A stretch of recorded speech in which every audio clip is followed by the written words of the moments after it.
Well, guess what we finally got in the mail? The new old stock U-joint. So, we'll work on slamming this thing in and we'll get the drive shaft back in the truck. And there's no reason why this thing can't drive after that. So, this end seems fine.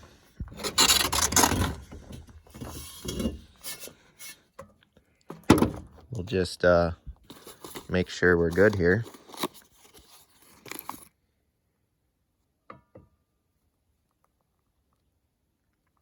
I would say that's a perfect match. So we'll go ahead and switch this thing out and throw it in the truck. We'll just bend these lock tabs back so we can get to the bolts.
Now we'll clean these out with emery cloth.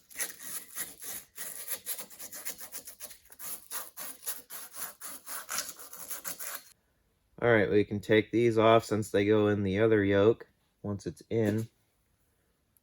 So we don't have to worry about those being in the way or losing needles. And then we will take these off. Get rid of our old one here. Set those there.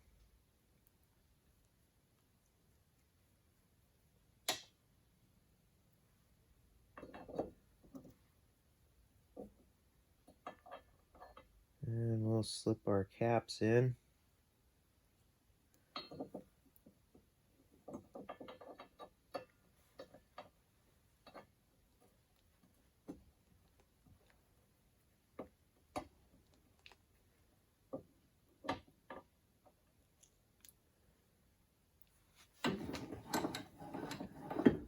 Go ahead and press this one in a little bit so we can get the other one started.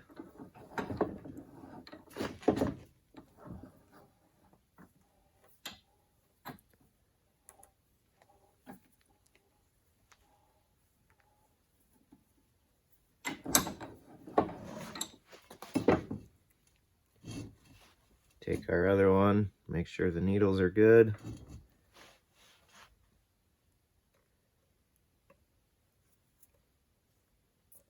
And slip the U-joint into it and kind of just split the difference here. And then press it.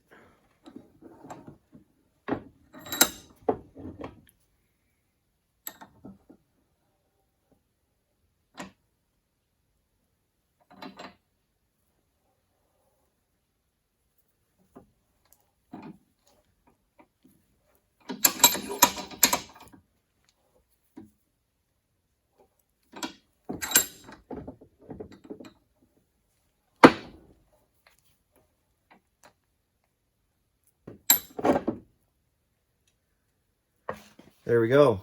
Now we can put those new retainers on. Got our new retainers with the little teeth on them. So throw that there. Then the flat strap with the locking tabs. And then the bolts.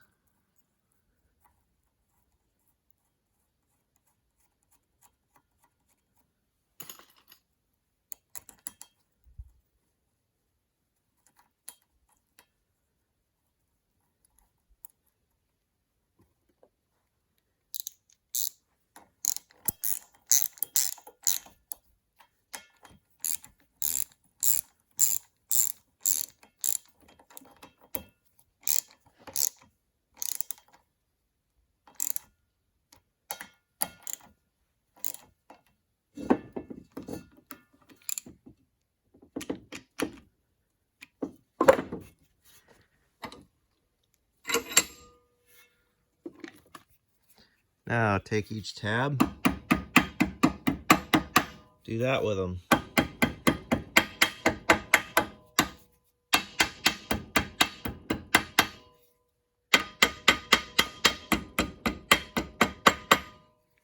And done. There, she's ready to go. eBay really saved us on this one because I don't think a parts store would have something like this, but you never know. And, you know, I love new old stock parts because that's why. Pretty cool that we were able to find them. The old school cork seal is kind of funny. So we'll crawl underneath and get this thing in. We'll get our slip yoke on.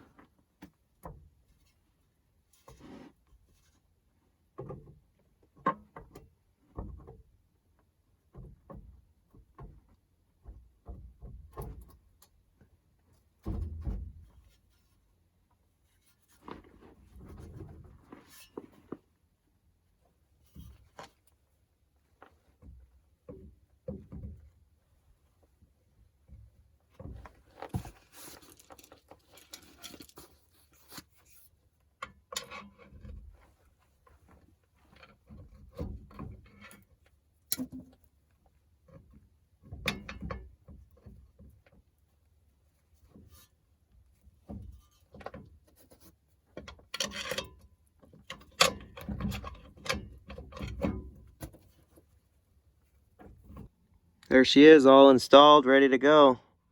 Looks good, went in fine, so no issues. We'll grab the grease gun and throw some grease in it, along with the other ones. U-joints are all greased up. We'll go ahead and check the rear diff real quick and make sure it's not low or full of water or something like that.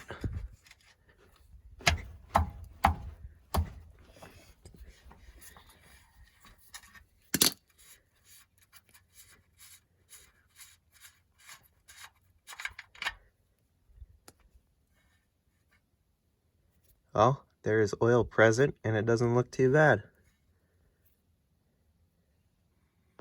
Sweet. Okay, so I rigged up a better fuel system here. I took a hose, put it on that electric pump, ran it up and through the firewall.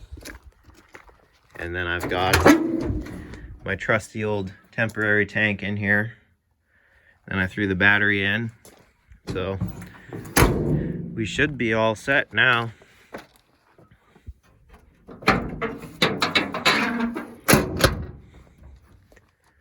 Let's fire this beast up.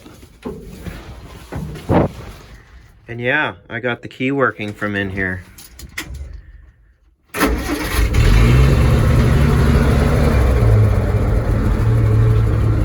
Remember that spring I said I was gonna put on? Yeah, I didn't do that.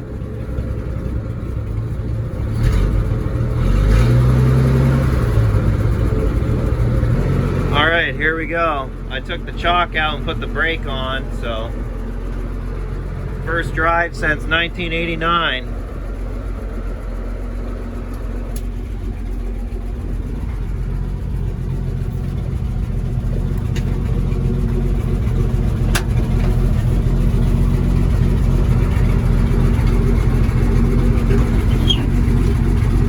Oh man, just glides right into first.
that was a lot of fun. This thing's an absolute blast to drive up and down the road.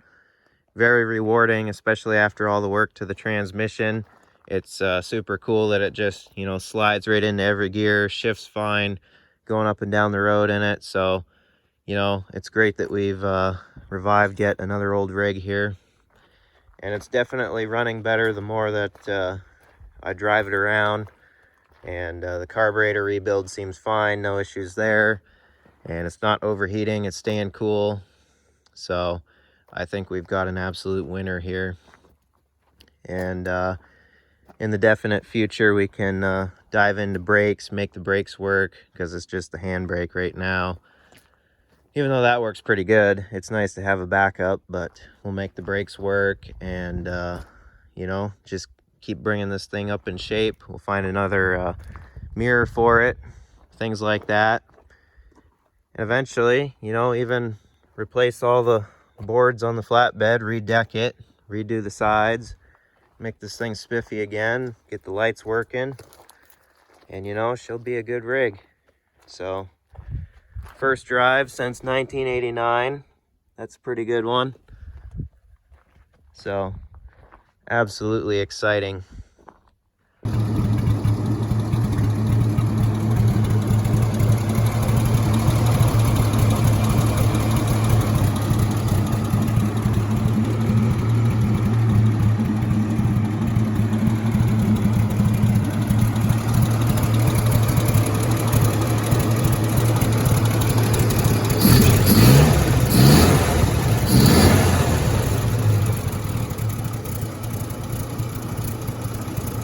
Well, thanks everyone for watching. I hope you enjoyed this revival. Took a few parts to do it, but you know, that just adds to the fun. So let me know down in the comments if you enjoyed. Be sure to like and subscribe. And you know, until the next great adventure, I'll see you guys later.